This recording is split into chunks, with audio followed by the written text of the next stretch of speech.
Yo'l harakati qoidalari buzilganligiga oid bayonnoma sizga 48 soat vaqt davomida yetib kelmagan taqdirda uni bekor qilish mumkinmi? Ko'pchilik fuqarolar bu to'g'risidagi qoidani biroz boshqacharoq tushunishadi, aslida esa bunday emas.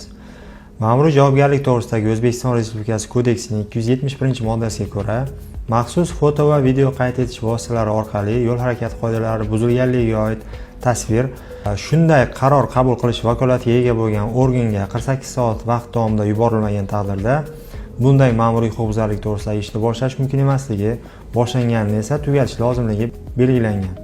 Demak, bundan ko'rinadiki, yo'l harakati qoidalari buzilganligiga oid bayonnoma sizga emas, balki maxsus vakolatli organga 48 soat vaqt davomida yuborilmagan bo'lsa, mana shu bayonnomani bekor qilish mumkin bo'ladi.